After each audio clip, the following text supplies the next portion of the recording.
Check out this code. It took me 5 seconds to see that the code was broken. And I mean broken to the point where your app no longer actually works.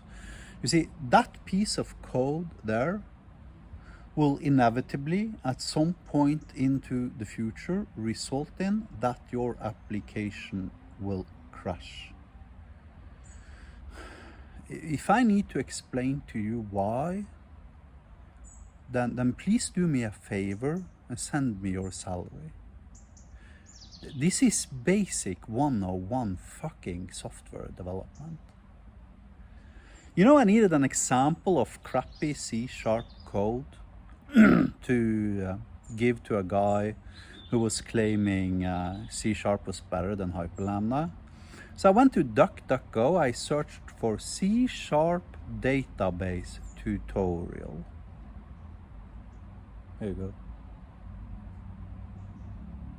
I couldn't even fucking make it to an open database connection before I had 1 compiler error and 3 runtime errors.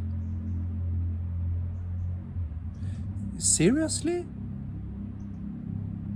Are we paying these guys salary?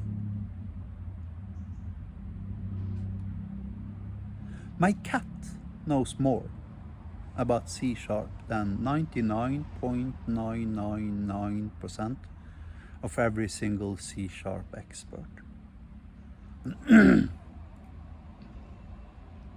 Here's Hyperlambda and C# side by side. You see, in Hyperlambda, none of these errors you saw in the first 2 screenshots are even possible. They're not possible to reproduce in Hyperlambda, not even in theory, because the language doesn't contain the required mechanisms to implement those bugs. Literally, the language does not allow for creating bugs the way this crappy code does and the way this crappy code does. And in addition, Hyperlambda is like 10 times more efficient on tokens. Right, today I tried Google's Anti-Gravity Studio.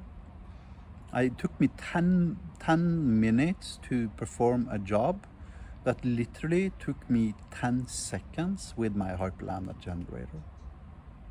And of course, since Google Anti-Gravity is producing either a C# identity framework or Python or some other crap like that, inevitably, the complexity and the cognitive requirements for maintaining the result is basically soaring, going 10x immediately.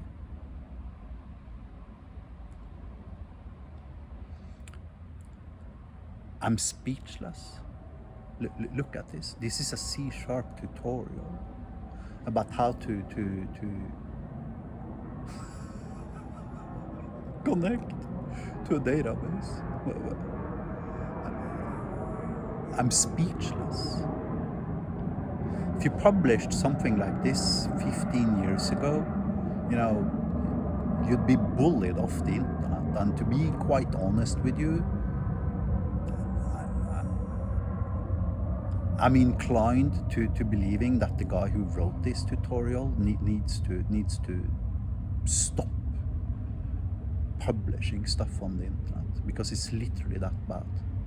If I had a software developer delivering this crap here to me, I wouldn't even care to explain why I fired him. I'd throw him out the window, and I wouldn't even tell him why.